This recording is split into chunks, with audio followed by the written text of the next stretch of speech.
Mesdames et messieurs, bonjour et bienvenue à cette émission consacrée à l'analyse de l'actualité africaine. Au sommaire de ce nouveau numéro de votre émission Angle de vue, la principale résolution issue de la rencontre de l'opposition congolaise la semaine dernière à Genval, à une vingtaine de kilomètres de Bruxelles, désormais réunie autour de l'opposant historique Etienne Wamolomba Tshisekedi et au sein d'une structure dénommée Rassemblement. Les opposants congolais veulent exiger le départ en fin d'année du président Joseph Kabila. Dans cette déclaration, dans cette déclaration lue devant la presse, lue devant la presse le 10 juin dernier à Kinshasa, le camp présidentiel juge cette prise de position irresponsable et crie déjà à une tentative de coup d'État en gestation. Mais de quels moyens dispose l'opposition congolaise pour mettre en œuvre les résolutions issues du conclave de Bruxelles? Nous lançons le débat dans un instant avec nos invités. Et puis le deuxième sujet à décrypter dans cette émission nous emmène au Sénégal, où les avocats de l'ex-président tchadien Hissène Habré ont fait appel de sa condamnation à la prison à vie par les chambres africaines extraordinaires. Le tribunal créé spécialement pour le juger. S'achemine-t-on vers la reprise du procès Habré, donc vers une reprise totale du processus? C'est une interrogation à soumettre également à nos invités. Enfin, nous parlerons du moins pour finir de l'incursion de l'armée tchadienne à Bosso pour apporter son aide à l'armée nigérienne visiblement essoufflée par les attaques de Boko Haram qui ont fait de nombreuses victimes dans ses rangs. Pourquoi le président nigérien Mahamadou Issoufou s'est-il senti obligé de solliciter l'aide du Tchad? Et où sont passées les forces françaises et américaines déployées pour appuyer en matière de renseignement? Ce sera le troisième sujet dans cette émission. Mais avant de retrouver nos invités, voici le point de l'actualité sur le continent africain. C'est le flash d'information. Au Nigeria, le MEND, le mouvement pour l'émancipation du delta du Niger, appelle les vengeurs du delta à cesser les violences et à discuter avec le gouvernement. Dans un communiqué, le MEND a indiqué que le combat du delta du Niger va au-delà des attaques contre les installations pétrolières. Et rappelons que le MEND est le premier groupe armé à avoir réclamé dans les années 2000 une meilleure redistribution des fruits de l'exploitation pétrolière.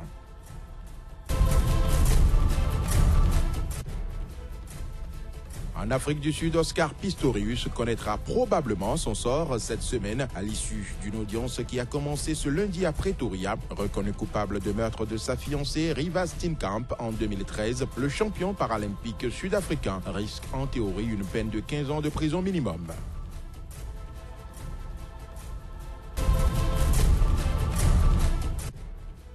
Persécutés, agressés et tués dans plusieurs régions d'Afrique en raison de croyances liées à la sorcellerie. Les albinos ont célébré ce lundi la journée internationale de l'albinisme, date symbole qui n'existe que depuis 2015 après son institution par les Nations Unies. Après plusieurs années de lobbying, la question des droits des albinos a désormais sa place dans l'agenda international.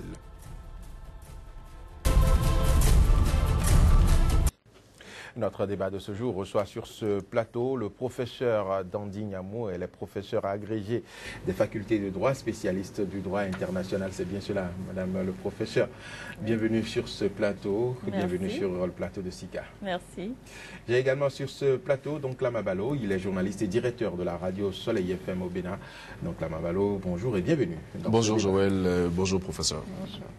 Madame, monsieur, le débat va démarrer, mais ce sera juste après cette virgule.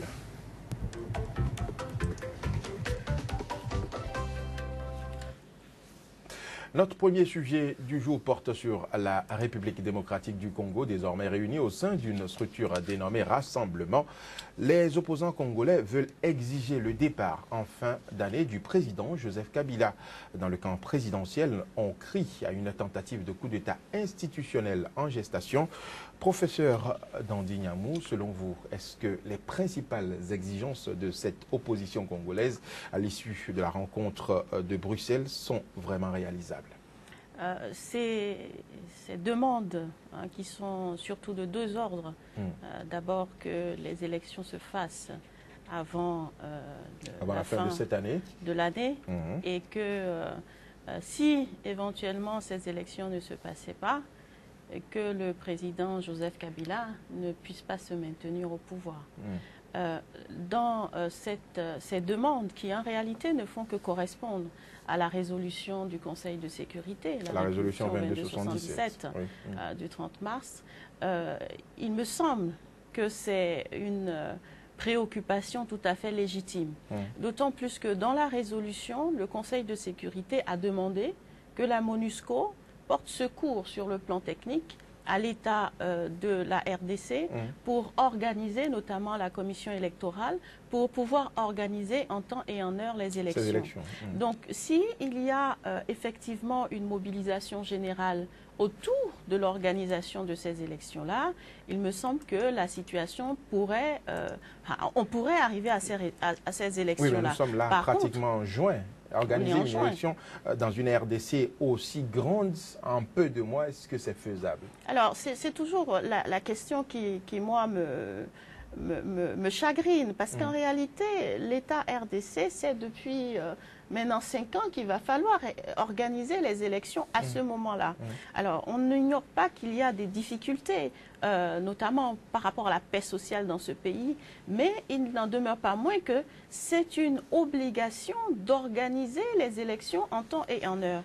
Et là, en anticipant, la majorité présidentielle a demandé en fait à la Cour constitutionnelle de la RDC de dire si éventuellement l'interprétation de l'article 70 pourrait permettre au président Kabila de rester encore au pouvoir. Alors justement, cette opposition demande également la dissolution de cette Cour constitutionnelle et de la CENI. Alors au regard de tout ce qu'elle demande, aujourd'hui on risque de se retrouver dans le mur en RDC. Il y a deux choses principales. En fait, la dissolution de la Cour constitutionnelle et de la CENI, ce n'est qu'une conséquence de ce qu'ils veulent, qu'à la fin de l'année, le président actuel puisse s'en aller. En fait, c'est ça. Et si on prend toutes les demandes, c'est vrai, bout à bout, on va trouver que ces exigences-là sont difficilement réalisables jusqu'en novembre. Mais quand on part sur le principe que le nœud du problème, c'est l'alternance au pouvoir, donc les élections qui doivent se passer en temps et en heure, il ne me semble pas que ce soit extraordinairement impossible. Par contre, la situation en RDC est telle que la CENI elle-même a présenté quelques interrogations sur la capacité à être véritablement prête pour que les élections se fassent. Mais la loi qui concerne le recensement est quasiment votée, je crois. Donc, il y a quand même des avancées. Et il faut se donner un but en matière de démocratie, parce que si on ne se donne pas un but, le risque est grand que finalement on traîne et que les élections ne se fassent pas. Mais pour ma part, c'est la logique normale de l'opposition de chercher à vouloir reprendre le pouvoir en place. À bousculer le pouvoir en place. Ah, donc là, Mabaloala, vous avez suivi également donc, cette rencontre de Bruxelles. Selon vous, de quels moyens dispose cette opposition congolaise pour mettre en application ses ambitions?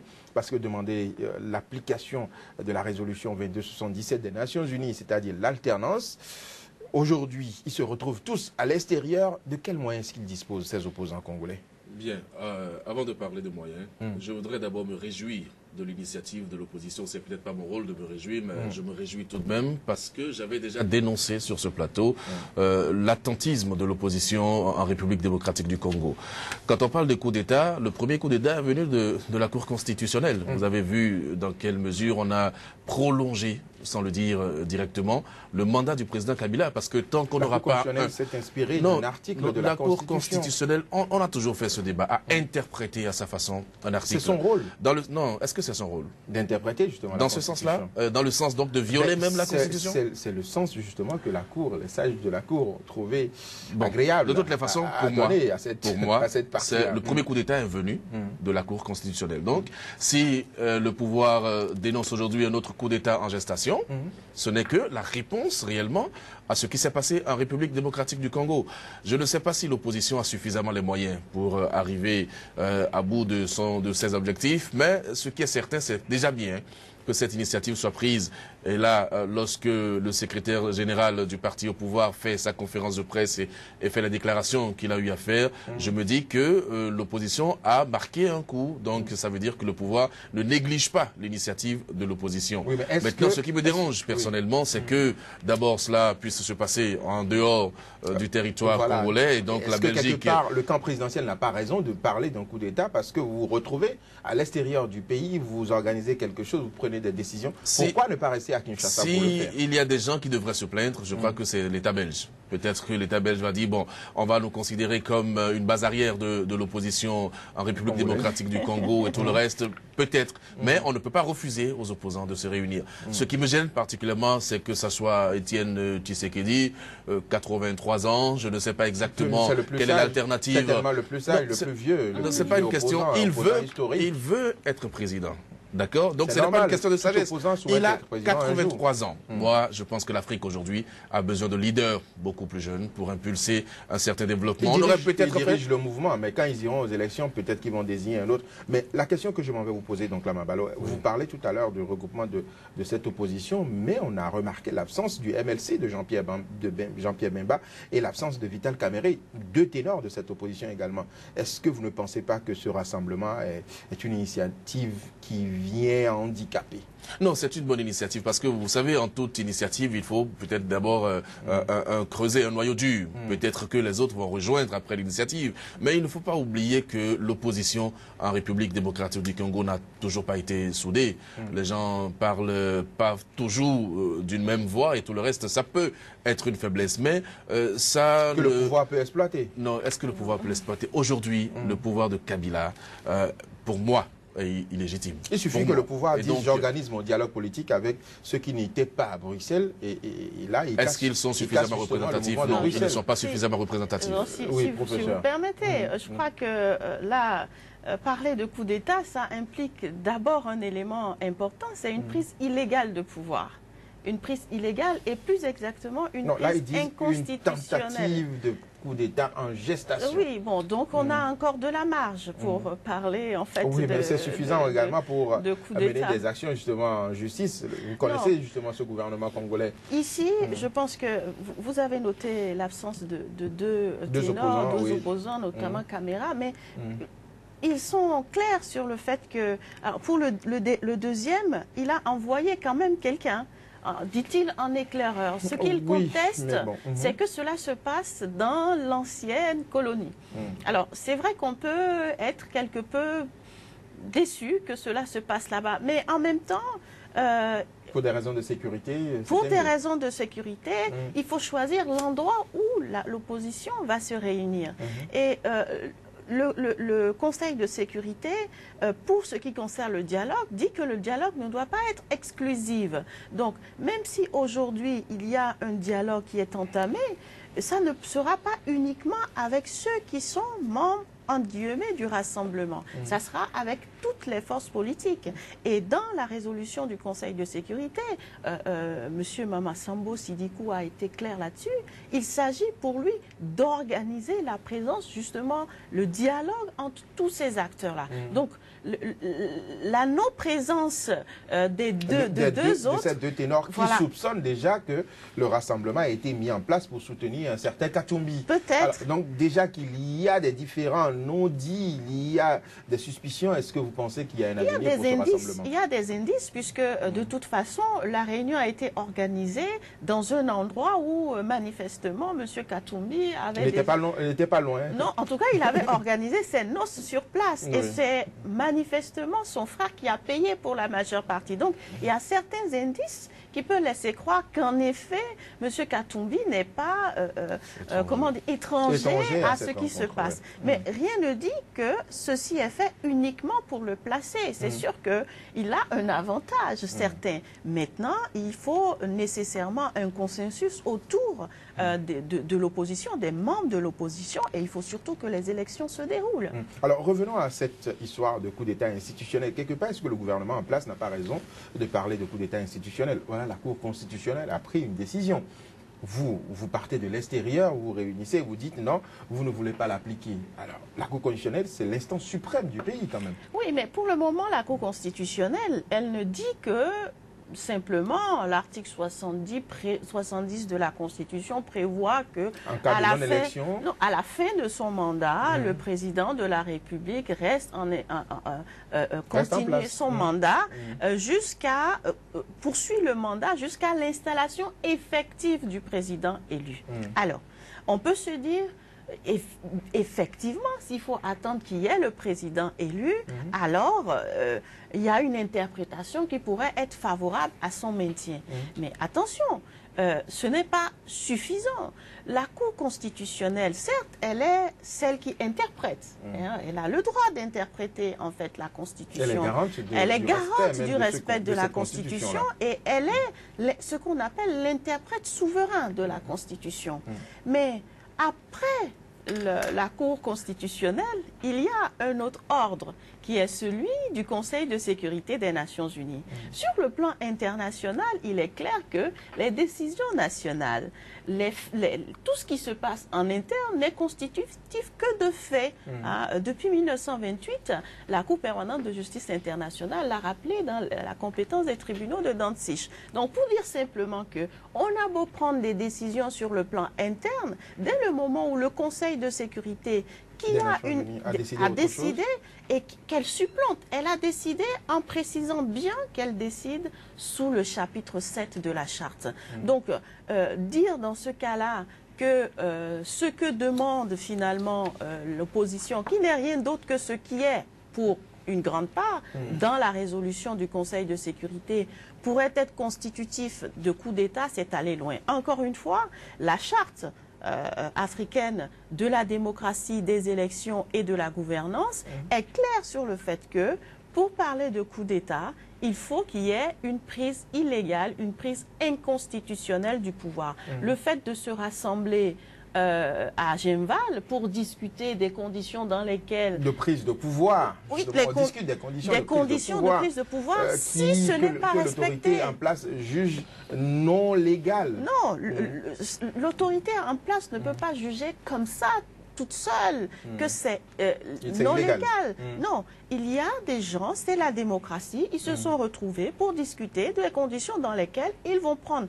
selon les règles constitutionnelles, le pouvoir selon l'encadrement juridique, l'ordre juridique interne et l'ordre juridique international. Et en l'espèce, l'ordre juridique international dit, je vous demande d'organiser les élections avant les dates prévues par votre Constitution elle-même. Donc, du coup, ça supplante le droit interne. Donc là, Babaloala, au regard de tout ce qui se passe actuellement en RDC, est-ce que vous n'avez pas l'impression que l'on s'éloigne de plus en plus de ce dialogue politique? Ça fait longtemps que j'ai personnellement cette impression. Et avec les explications du professeur Dandé Nyamou, c'est clair que le pouvoir en République démocratique du Congo cherche à se maintenir. Et ça, tout le monde le sait. Maintenant, on avait dénoncé, comme je l'avais dit, l'attentisme de l'opposition. On pensait que l'opposition ne faisait rien du tout pour faire partir Kabila et que Kabila régnait en maître. Et même le médiateur envoyé en République démocratique du Congo ne faisait que la volonté du président Kabila. Oui, mais est-ce que celui-là pouvait faire autrement? Non, il n'a pas été envoyé là-bas pour ça. Est-ce qu'il avait le pouvoir de faire autre chose? Quand il a commencé les négociations et qu'il a commencé par rencontrer simplement une partie de la classe politique, on avait également dénoncé la chose parce qu'au départ, il n'a pas présenté un chronogramme qui l'amenait à rencontrer des gens étape par étape. Et donc, il a été, je dirais, partial par rapport à cette affaire-là. Donc, tout est réuni aujourd'hui pour que les uns et les autres puissent comprendre que le président Kabila n'a pas envie de quitter le pouvoir. Donc, maintenant, il n'y aura plus de dialogue.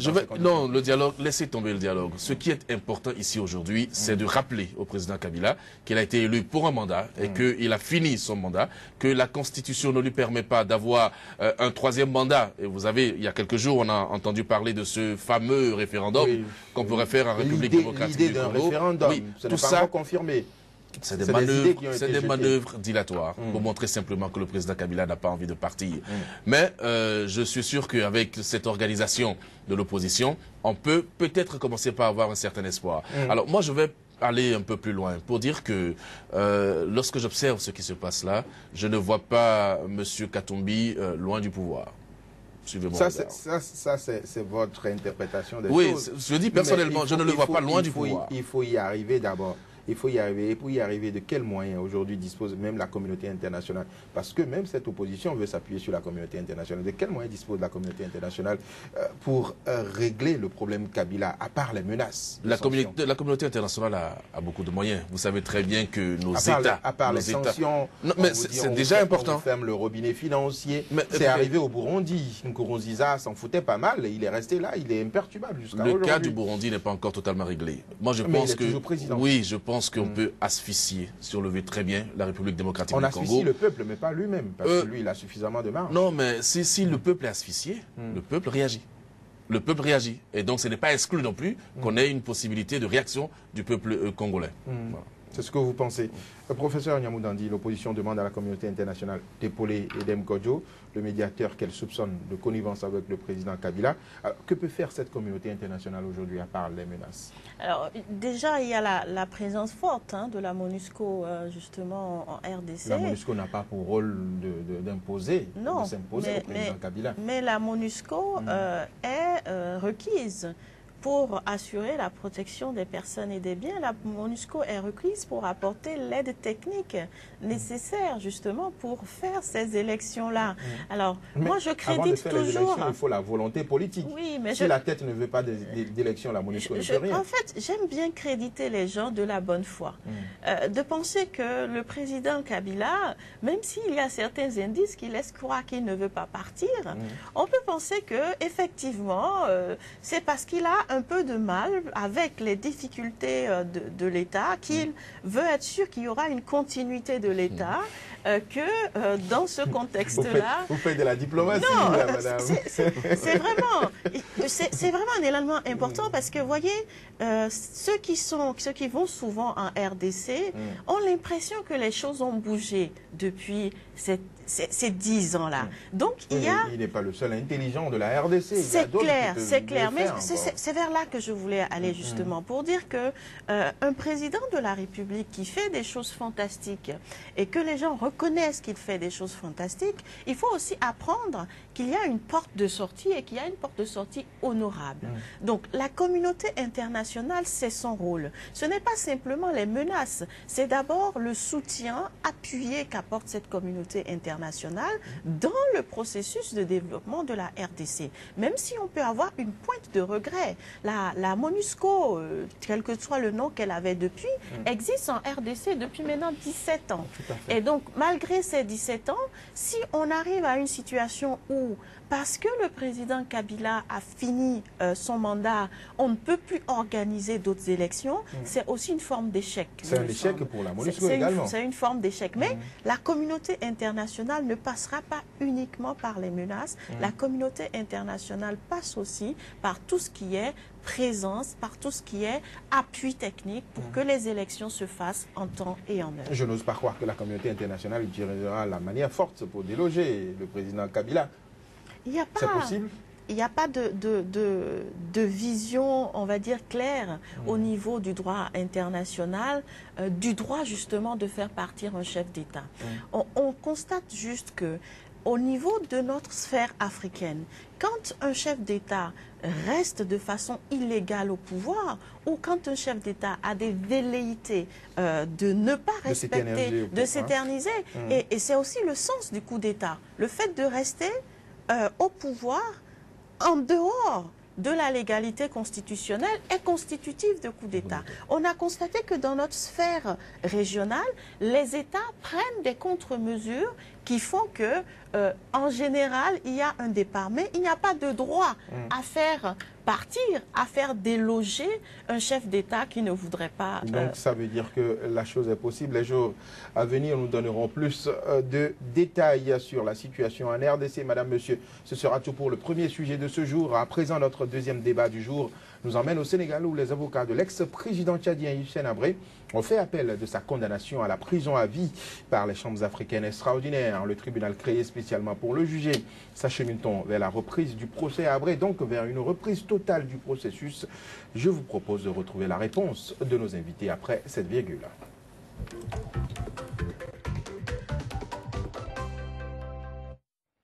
Donc Lamabalo, d'après les informations communiquées par le coordonnateur de la cellule de communication des chambres africaines extraordinaires, la présidente de la commission de l'Union africaine doit nommer et installer en octobre prochain les juges qui vont siéger en appel pour connaître du dossier Hissène Habré. Ces derniers auront ensuite 7 mois pour traiter le dossier. Alors, ça fait déjà beaucoup. À votre avis, est-ce qu'on ne risque pas d'assister à un recommencement de ce long processus?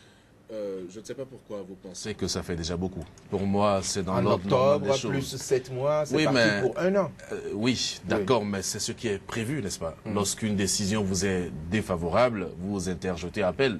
Et c'est ce qui a été fait. Donc ça fait partie des voies de recours qui existent et qui sont disponibles pour tout justiciable. Donc pour moi, ce n'est pas le temps qui est le problème, c'est le respect des voies de recours. Maintenant, si Hissène Habré et ses avocats, j'ai entendu ces avocats dire qu'ils ne l'ont même pas contacté avant d'interjeter appel. Non, alors, ce sont les avocats qui lui ont été imposés qui ont fait ces appels-là. D'accord, mais ils n'ont pas pris forcément son avis par rapport à ça, voyez-vous. Et donc, s'ils pensent qu'il faut interjeter appel, c'est parce qu'ils ne sont pas d'accord sur la décision rendue. Et donc, le tribunal va se réunir et a un délai qui est prévu également par les textes pour rendre sa décision. Avec donc, pour moi, la possibilité de se retrouver encore dans le scénario, dans le cinéma que Hissène Habré nous avait permis de regarder la dernière fois. C'est vrai que c'était... On risque de se retrouver dans un cycle infernal. Mais je vais faire comme le professeur Dandy, prêter, n'est-ce pas, le bénéfice...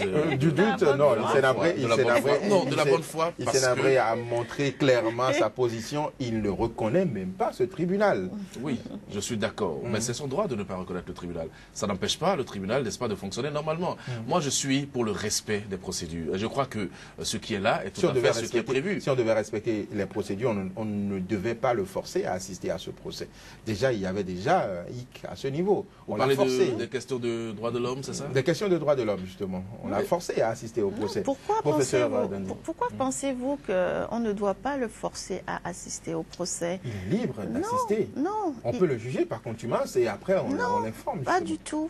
Et vous savez que une juridiction, par exemple, comme la Cour pénale internationale, exige la présence de l'accusé. La Cour pénale internationale, on a eu le temps de vous dénicher et de vous exporter. Mais là aussi, Monsieur Habré est là.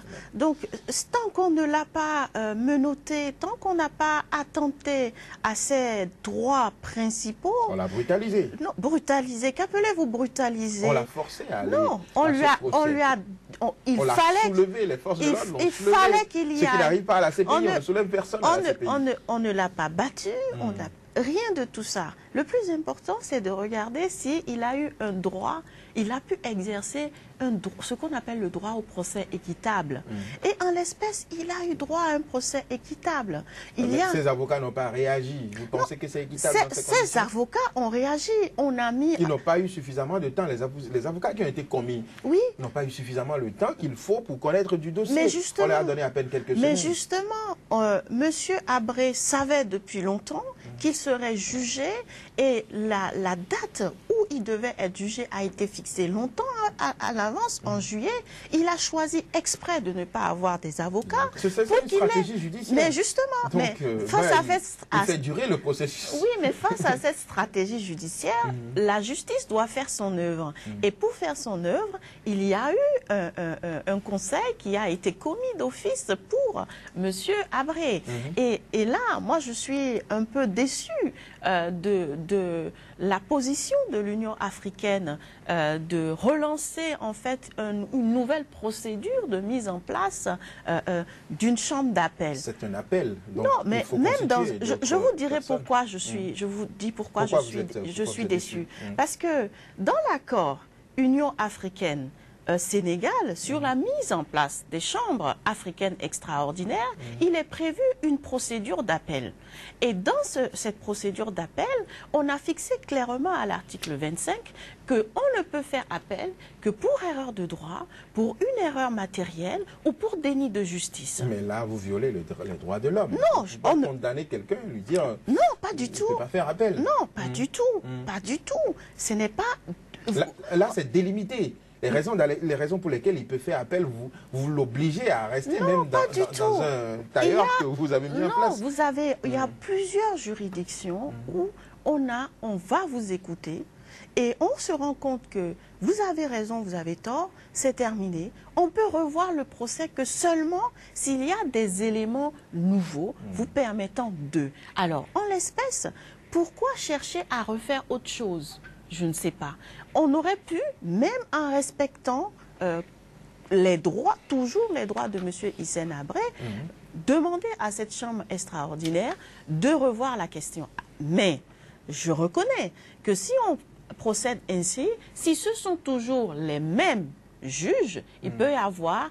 on risque d'avoir ils peuvent être juges et parties. Voilà, on risque d'avoir la même décision. Mais regardez là, on commence encore, on va désigner d'autres personnes qui vont... Mais c'est pour ça que je dis que ce processus-là, il va prendre du temps et qu'on aurait pu, toujours en gardant le système des chambres africaines extraordinaires, commettre d'autres personnes pour ne parler que du fond du dossier. Donc, on n'est pas obligé de prendre tout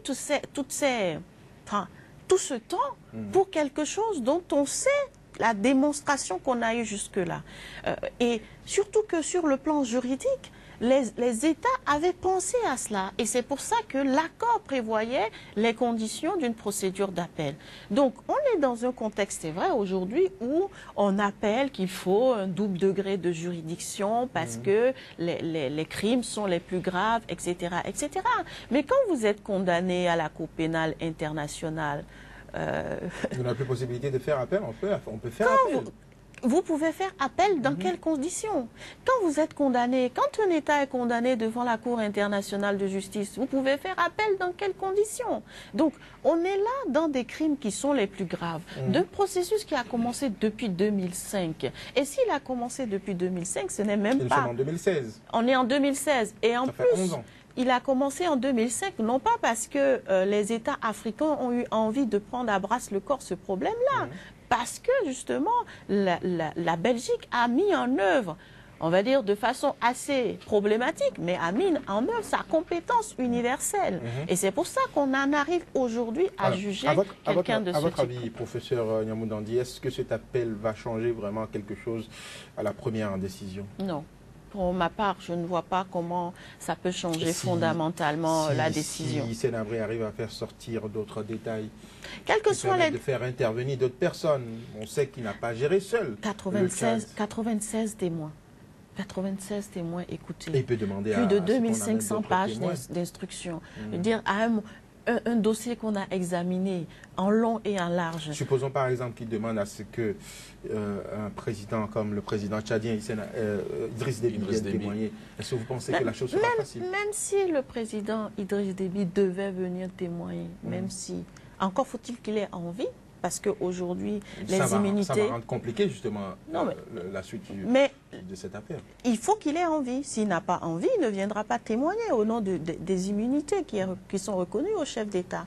Donc, à partir de ce moment-là, c'est objectivement, est-ce qu'on va faire du dilatoire juste pour le plaisir de faire du dilatoire? Mais c'est ce qu'il fait, justement, pour faire durer le procès. Il peut toujours essayer, il tentera, mais je crois que la justice africaine, à un moment, doit se donner les moyens. Elle se les est donnés en décidant de le condamner.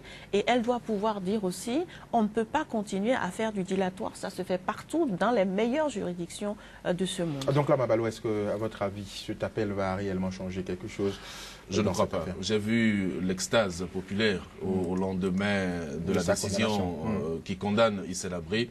Je n'ai pas le sentiment réellement que cet appel qu'il vient d'interjeter par le biais de ses avocats changerait fondamentalement quelque chose sur le verdict du tribunal. Mais pour ça peut encore faire durer le processus. Oui, mais est-ce que Hissène Habré a intérêt aujourd'hui à faire durer le processus lui-même? Il doit être fatigué, je crois. Et alors, pour moi, il est même déjà condamné. Pour moi, il est déjà condamné à perpétuité. Parce que de toutes les façons, vous connaissez son âge. Il est vieux, voilà, il ne fait plus rien. Ouais. Le reste, c'est simplement des manœuvres pour faire durer le procès et même le verdict et le suspense, tout le reste. Sinon, en réalité, Hissène Habré est déjà condamné à perpétuité par la nature et par le reste. Maintenant, il reste le tribunal des hommes. C'est ça qu'on attend. Mais bon, pour moi, sinon, ce n'est pas du tout important d'aller sur ce terrain-là. Et je ne suis pas sûr que, même s'il demandait que le président Idriss Déby vienne témoigner, je ne suis même pas sûr que Idriss Déby vienne le faire. Lui, il a d'autres problèmes. Le terrorisme est là. Boko Haram menace toute cette région-là. Il y avait des révélations entre-temps. Oui, mais il y a des immunités par rapport à sa fonction. Et je ne suis même pas sûr que demander la comparution de Idriss Déby serait un élément qui va fondamentalement changer quelque chose dans le procès. Merci. Donc, la Mabalo, madame, monsieur, c'est tout pour la première partie de cette émission. Avant de retrouver la dernière partie, voici un nouveau point de l'actualité, le flash d'information. Au Nigeria, le MEND, le mouvement pour l'émancipation du delta du Niger, appelle les vengeurs du delta à cesser les violences et à discuter avec le gouvernement. Dans un communiqué, le MEND a indiqué que le combat du delta du Niger va au-delà des attaques contre les installations pétrolières. Et rappelons que le MEND est le premier groupe armé à avoir réclamé dans les années 2000 une meilleure redistribution des fruits de l'exploitation pétrolière.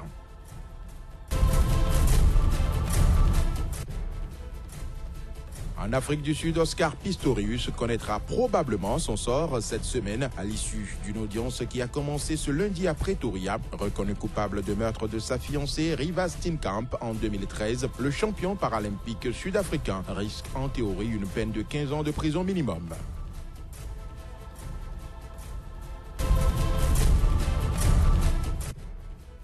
Persécutés, agressés et tués dans plusieurs régions d'Afrique en raison de croyances liées à la sorcellerie. Les albinos ont célébré ce lundi la journée internationale de l'albinisme, date symbole qui n'existe que depuis 2015 après son institution par les Nations Unies. Après plusieurs années de lobbying, la question des droits des albinos a désormais sa place dans l'agenda international.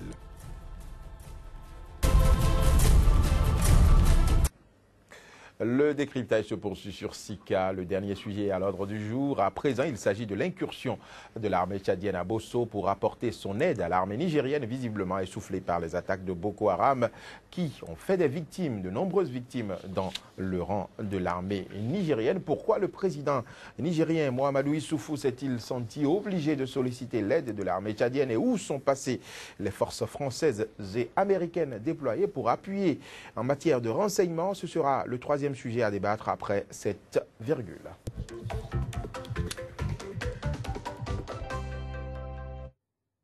Le débat se poursuit avec mes deux invités, le professeur Dandy Nyamou des facultés de droit et le journaliste Donkla Mabalo. Professeur Dandy Nyamou, pour sécuriser donc la localité de Bosso, le président Issoufou a été obligé de faire appel à l'armée tchadienne, ce que certains voient comme une violation du territoire nigérien, vu que le Tchad n'intervient pas sous la bannière des forces multinationales.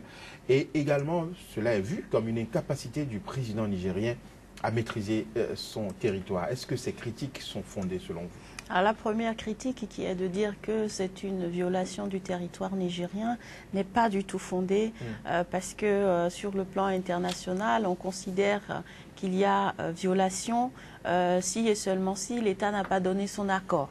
Or, oui, en l'espèce, c'est l'armée d'un autre pays qui rentre sur le territoire. Justement. Et le président l'a demandé justement lors d'une visite sans avoir l'aval de sa cour constitutionnelle, de son assemblée. Aucune autre instance n'a donné l'accord. Peu importe, parce qu'il est dans une situation qui est une situation, on va dire, grave, d'urgence. Ça, c'est le premier élément. Le premier élément, c'est de dire que en droit international, de toute façon, dès lors que l'État a demandé, même si c'est une armée qui vient, on est toujours dans le respect de la souveraineté territoriale.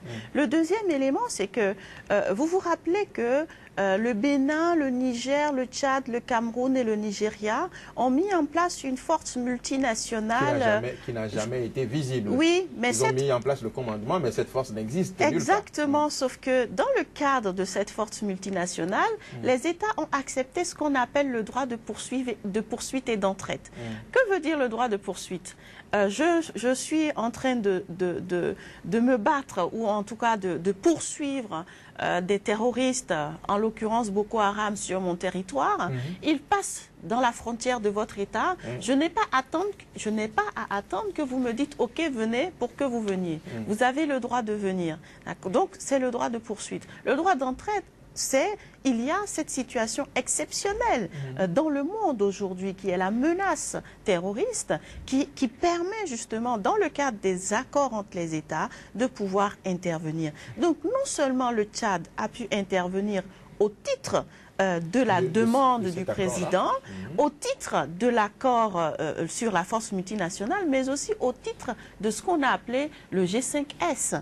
Et donc, voyez qu'on ne peut pas dire dans ce cas-là qu'il y a violation du territoire. Voilà. Par contre, l'argument de l'incapacité, est justifiée, elle est valable, mais je dois dire que c'est valable pour la grande majorité de nos États africains, puisque pendant longtemps, nos États africains ont considéré leurs armées comme potentiellement pouvant être des ennemis, au point où on a délaissé les armées, même si ces armées comportent des gens compétents, qui sont allés dans les meilleures écoles. Mais on a une situation, un rapport avec l'armée qui fait que on a délaissé l'armée, on ne lui a pas donné les moyens. Le Tchad arrive à considérer son armée. Exactement. Pourquoi est-ce que les autres pays ne peuvent pas faire la même chose? Parce qu'ils n'ont pas eu la même politique vis-à-vis de leur armée. Et n'oubliez pas le Tchad, vous avez bien remarqué que Idriss Déby Itno c'est un chef de guerre. Est au pouvoir depuis pas mal de dizaines d'années. Donc ça favorise aussi le rapport qu'il a avec l'armée. Donc, les armées aujourd'hui, nos armées sont dans des situations délicates. Nos armées ne sont pas, n'ont pas été habituées à faire de la guerre offensive. Si vous regardez même historiquement, depuis les indépendances à nos jours, on n'a pas eu à faire très peu. De véritables guerres. De véritables guerres. On a eu la guerre du Biafra. Il y a même eu l'Érythrée, l'Éthiopie. Mais en fait, on n'a pas formé les armées pour aller à faire des guerres. Voilà, à faire la guerre. Donc, j'ai envie de dire que cette armée n'est que le reflet, en fait, de l'état social de notre société. Vous savez, c'est l'état social ou de la complaisance ou de la passivité des Africains? Non, les Africains ont toujours été passifs. Non, ils prennent le temps de gérer les choses de façon amicale. Pas du tout. Fraternelle. Fustel de Coulanges disait justement que l'état de la société est reflété par l'état, la composition de nos armées. Et si nos armées sont passives? Non, elles ne sont pas passives, elles sont en déliquescence. Elles sont en déliquescence parce qu'elles ont du mal, en fait, à assumer le rôle pour lequel elles ont été mises en place. Et aussi parce que ce rôle a muté. Au départ, ils étaient censés aller faire la guerre pour protéger nos frontières. Aujourd'hui, on leur dit, vous êtes là pour assurer l'intérêt de l'État et assurer la protection des gens à l'intérieur de nos États. Donc, pas tellement pour aller faire la guerre. Maintenant, on vous demande d'aller assurer les opérations de maintien de la paix.